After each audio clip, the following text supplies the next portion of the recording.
Hey guys, thanks for joining me. Today I'm joined by Gregory from Empire Flippers, and we're going to be talking about potentially, whenever we are ready to exit our print on demand business. And by the way, it doesn't have to be print on demand business. I know, it can be like FBA, or maybe you can shed some more light on what other businesses people are buying and selling on Empire Flippers. I guess we could talk about buying businesses as well. Gregory, thanks for being here, man. Yeah, thanks for having me. Any online business we treat in. We've sold hundreds and hundreds of businesses at this point. So SaaS, e-commerce, POD, FBA affiliate, you name it. Even Kindle businesses, which is probably the weirdest Mm. business model we sell. I don't ever see any other broker talking about that, but we crush it. We just recently sold a 7-figure KDP business. So, but yeah, any digital business. Can I ask, like, what sort of a multiple did the buyer pay on that KDP business? That's a good question. I don't know it off the top of my head, but I want to say it's probably a 36, 37x right around there. And that's monthly EBITDA. So Yeah. if any of your audience is familiar with other brokers, like they usually use annual, we use monthly. So if you Mhm. ever see someone use like big multiples like that, they're probably a fan of Empire Flippers.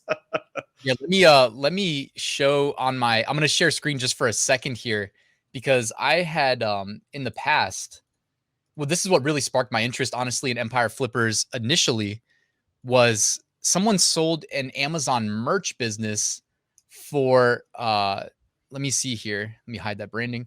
They had sold Yeah, it at a 27. 27x multiplier and sold it for $234,000. And I do believe this was in like 20, maybe 17 or 2018. And so I was like, that put Empire Flippers on my radar right away and really piqued my interest in like scaling up my businesses as far as I could possibly take it.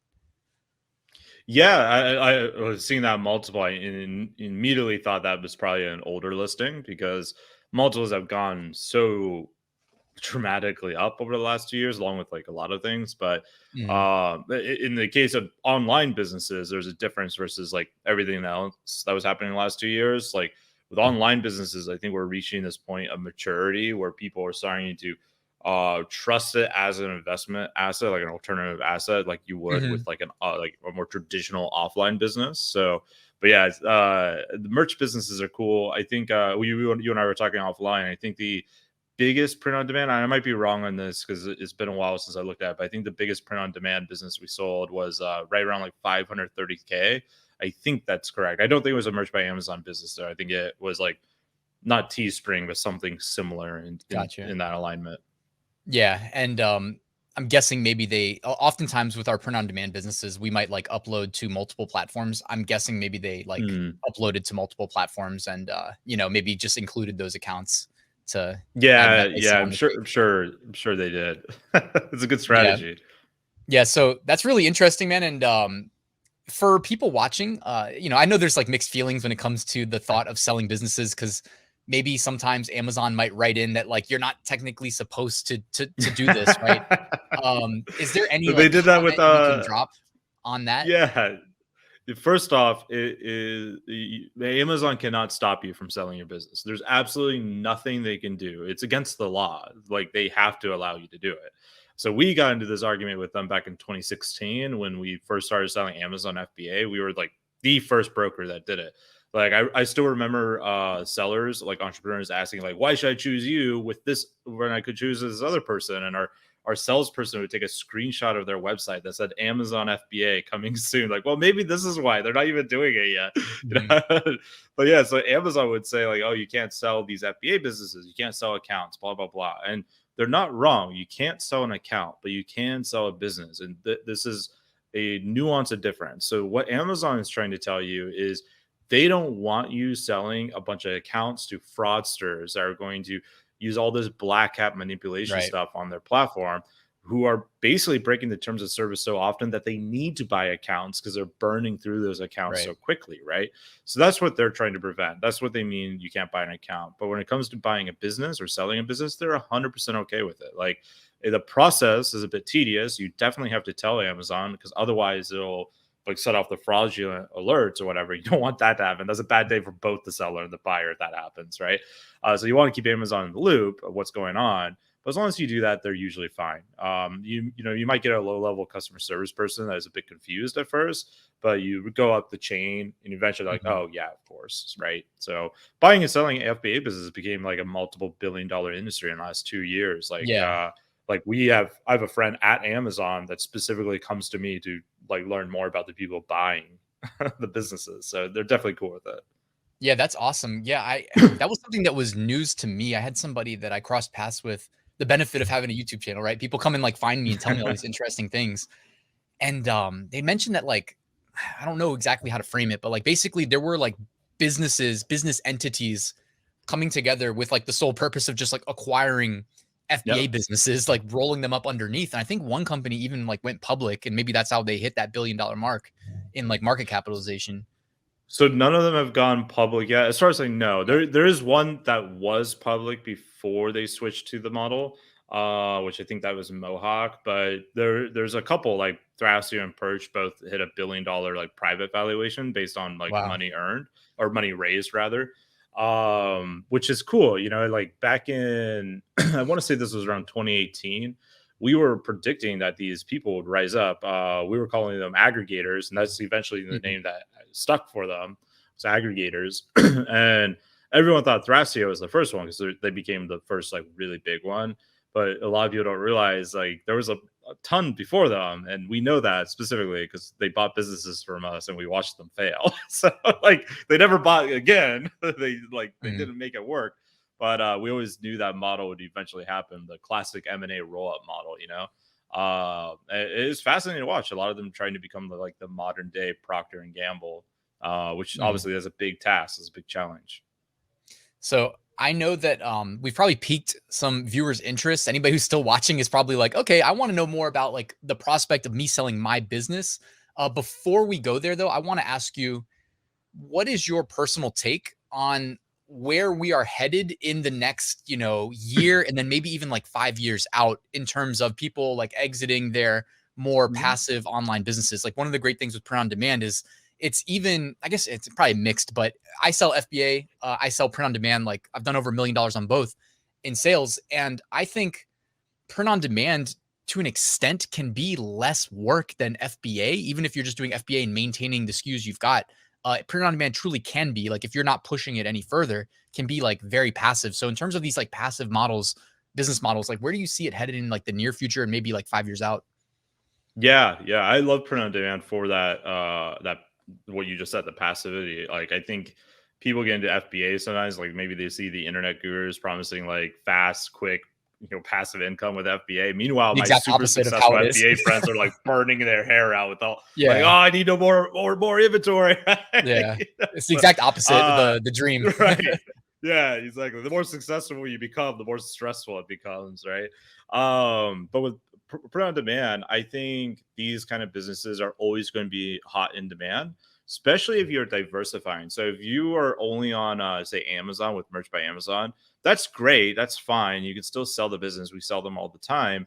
But if you are diversifying that into a real brand that's on multiple channels and diversified platforms, now you're really talking of something that is one, very profitable, like I'm assuming if you're selling it, and two is diversified. So if one platform does like say like, hey, no more, or they slap your hand, you're fine because like maybe only like 20% of your revenue comes from that one platform. That's difficult to do. It's not like you have to do that to sell. Most businesses we sell are mono traffic, like one traffic channel. But Mm. it's always good to diversify that way. But yeah, I think in general, these type of businesses are very attractive to a large swath of people. Like you just mentioned, you built an FBA business doing 1 million in revenue a year, right? So like Not quite a you year, have but skill over time. over time.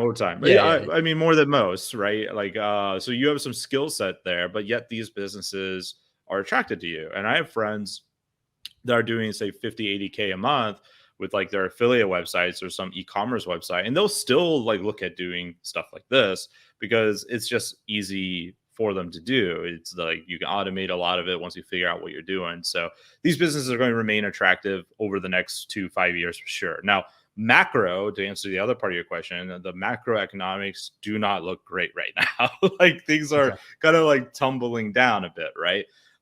which happens when bubbles pop. And I think Yeah, that it's the bubble, monetary everything policy, right? popped. Rising interest Yeah, rates, debt is absolutely. becoming more expensive. Yep. And then you have black swan events. So like the coronavirus pandemic, right? That was a black swan event. No one expected the world to get so torn up and reshuffled. You have the stuff going on in Ukraine right now, which we haven't felt the full ripples effects of that, but we will in probably another 8-12 months. And hopefully it doesn't get worse, because right now I think the prediction is pretty bad about what's going to happen in terms of, supply chain stuff like that. But so all these black swan events, I think, with the monetary policy, with all the issues that are happening, and just the problems that existed before the pandemic that are now sped up much further, I think it's going to make for a really rough 2 years. I think a lot of businesses are going to close their doors, and it's going to be sad times. But there is good news mixed into that. Like, if you are running a solid business with solid cash flow, that means you're running a business based on fundamentals. And most of the businesses that are going to get slaughtered are the ones who are not running on fundamentals. They're running on a dream, like grow at all costs kind of mentality. Yeah. It's kind of like Silicon Valley mentality, which Yep. usually does not end well for most of them. I mean, most of these entrepreneurs do not make an exit. They might raise billions, but they usually lose it in the end. So I think this is a good thing, is cleaning out this kind of system. And for your listeners out there, if you if you keep being persistent throughout the next 2 years, like the best businesses ever are always made in times like this. So the competition is going to get less. Your ad cost is going to get less. Just in general, you're going to make better moves. You're going to be able to make better moves than other people. So next 2 years rough, but the next 5 years, like at the end of 5 years, everything is going to be great again. In my view, like an online business is such a good business model, because even if you're selling non-essentials, like it's still online. You can find the Mhm. people who will still buy it even during a recession. So it's fairly recession proof in that regard.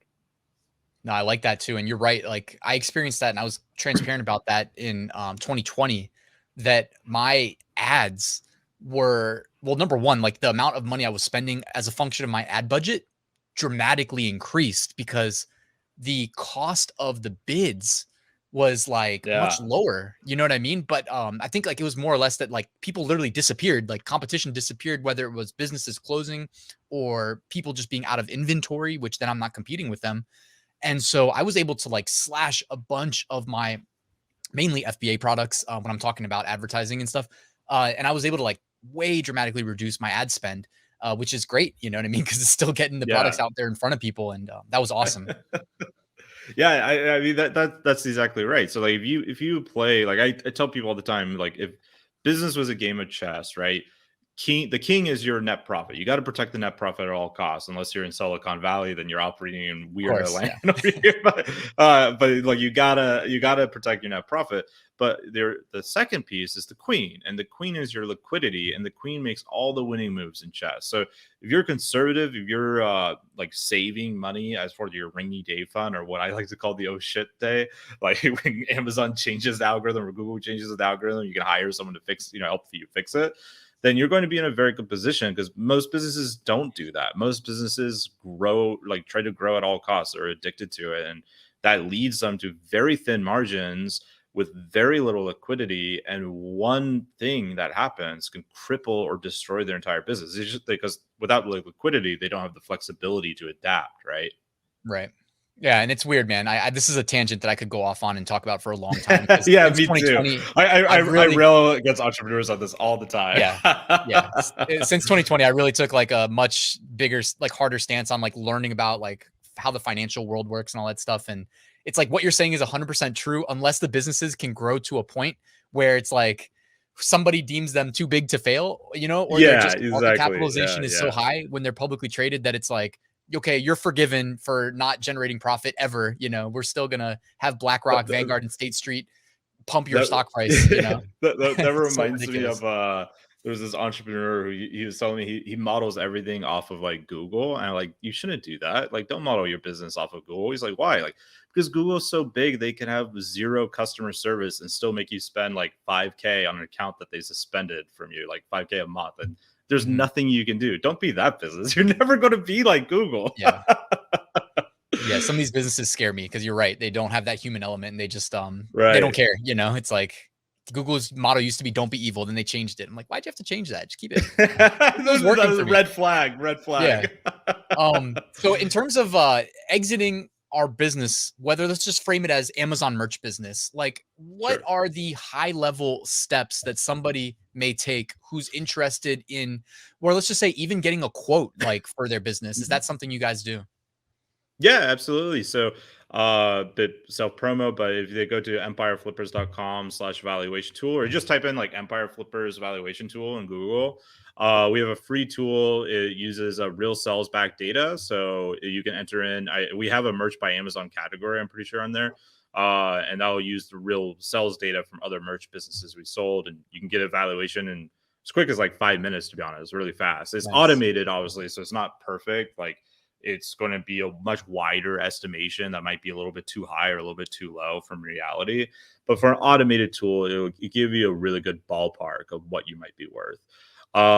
In terms of stuff to do, like the first step in my view, and is probably the most tedious step, is getting your books in order. So your bookkeeping. And when I say that, I don't mean you should do it, because most entrepreneurs are similar to me, where we're highly creative, which means we're really bad at bookkeeping. So, Mhm. but it's better usually to hire an actual bookkeeper, and one that specializes in your business model. Now, merch and pod, they're a little bit more niche, so you probably won't find an accountant specifically who specializes in that as easily. Maybe they are out there. I'm sure there's someone out there, but even getting just like an e-commerce accountant to help you is a huge boon.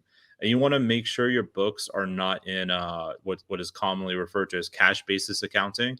Super common to use cash basis. I know When what you you want to mean. sell a Yeah. business, you want to move over to accrual, and just that alone can be worth extra hundreds of thousands of dollars in terms of your evaluation, depending on your size.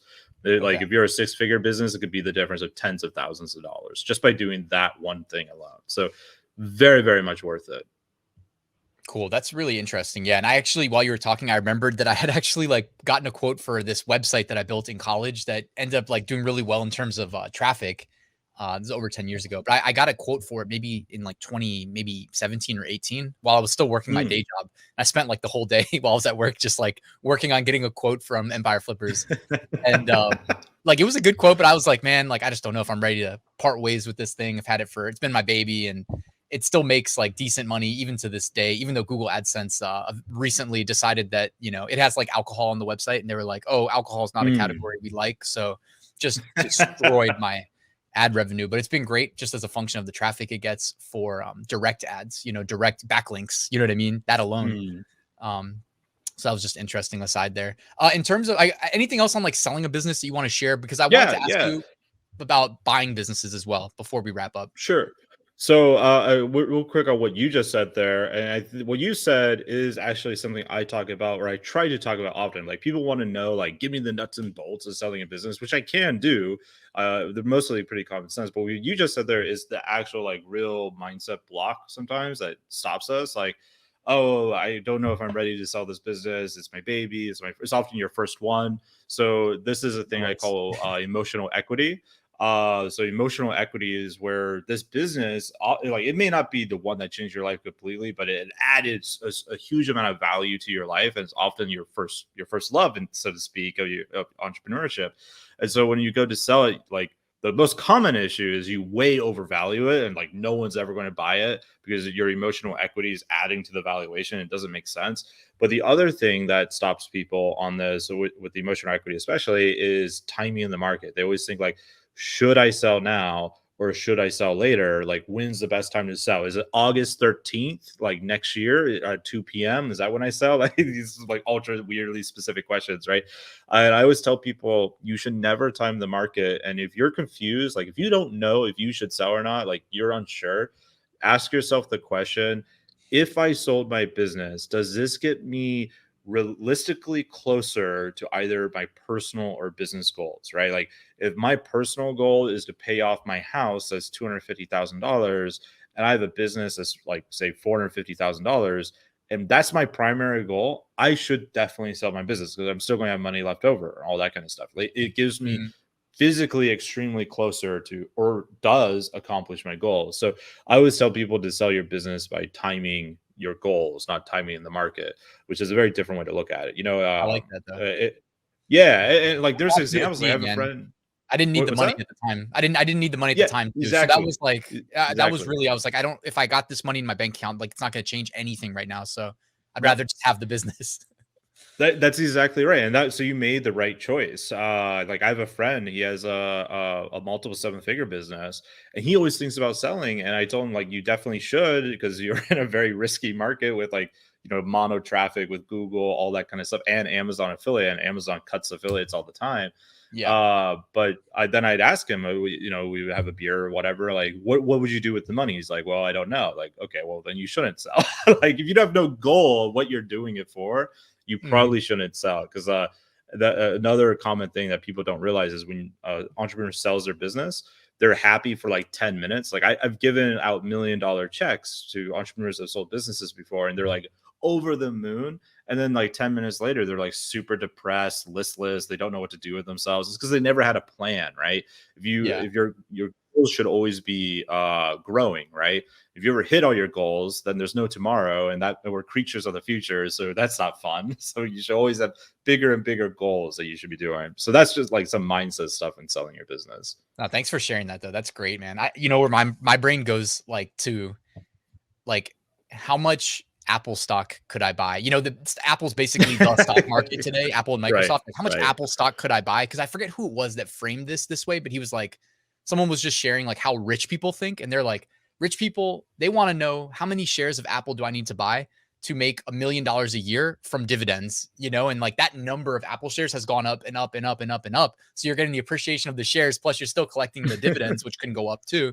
And I just thought, like, man, that's like an interesting way of putting it, because that's like you're getting generally speaking, the stock market tends to appreciate with like relative to inflation, relative to the devaluing of the US dollar by Yeah. central banks. And then you also get the dividend on top of that, which you can, pay your taxes on and then spend. And it's just an interesting way of putting it. Like I might be a crazy person that sells a business for a big forward multiple, takes the entire amount and then just dumps it into like Apple stock just so that I could get that nice little dividend in my I account wouldn't every year. recommend it. I wouldn't recommend, but I get where you're coming from on it. I have friends. They do the they're attempting to do the what's it called? Borrow and then die or something like that. Borrow and die, I think it's called. Where basically you just have like this huge amount of money in index funds, and then you take out personal loans to yourself. And because it's always appreciating, you never actually have to pay back the loan. So but Isn't you that have what to have a Elon Musk big pile does? of money to do it. Yeah, Isn't that that's a lot of basically what a lot what a of the lot of rich wealthy people do. do? Yeah, Take loans yeah, they against get their like like lines of equity? credit. Exactly. Yeah. And the banks will give you like 1-2% loans because you're so wealthy. Most Yeah. people don't have enough money to do it, but that's how the ultra wealthy like basically never pay taxes like legally for the most part by just never selling anything. They just take out Yeah. credit lines. Yeah. Must be nice. Maybe Yes, one day, right? I assume it's very nice. I wouldn't Yeah. know. So I had somebody in the past book a one-on-one call with me. I do take some one-on-one calls, and they basically just wanted to know, like they used Empire Flippers. They showed me a couple listings, and they said, "What do you think? Like, I want to potentially buy this business." Because they were one of those types of people that isn't like necessarily, and I'm not to their credit. I think it's probably better. They're like taking a more like one level up macro view, Mhm. and they had the capital, and they were just acquiring businesses basically. And they said, "What about this like merch account right here? Do you think I should buy it?" And of course, I ask them all the questions and whatnot. But what about anybody watching who is thinking about acquiring other businesses? Anything you can recommend to them or speak to any previous Yeah, experience that might be sure. relevant? So if you're brand new to buying a business, and this goes whether you have business skills or not in the model you're looking at, the first thing I always suggest, if you've never done it before, you should absolutely use a broker. And that's not just me being like self-promotional. Like, look, you're not going to get as good of a deal by using us versus going private or potentially. But when you go private, there's a very high chance you buy something that's very bad because it's not vetted, right? And you don't know what to look for yet. So you want to give yourself at least some chops of knowledge of how this process works before you go out there swinging like in the private market. So that's the first thing. The second thing I say, like, depending on your budget, like let's say you had $300,000 to spend, I would recommend splitting that into thirds. So I have 100K bucket each, and only buy a business up to say 100K. And the reason why is because, again, the first time you make a purchase, even if you use a broker like us, and we're extremely friendly both to the buyer and the seller side because we want everyone to win, but even if you use us, there is a high chance you are going to make a mistake. And back to earlier, what I said about the companies that are growing at all costs who give themselves no room for flexibility. If you took your entire 300K and bought a business that went bad, well, you just did the same thing, right? You have no flexibility. You have no ability to react to the mistake that you actually made, right? So by doing this, it sets you up in such a way where you can buy at least 3 businesses. Second business, you might make some mistakes too, but by the third time, especially if you're staying with the same business model, so you're learning from just the exact same business model, let's say affiliate sites or print on demand, whatever, over and over again, you're going to get much, much better by the time you get to the third site or the third business that you buy. So that's one thing I recommend. Another thing I recommend is so you have your acquisition capital and you have your working capital. So acquisition capital, like 100K to buy a business. I would recommend having 10 to 20% in working capital saved on the side as well. So that is just capital used for growing the business, changing anything up you need.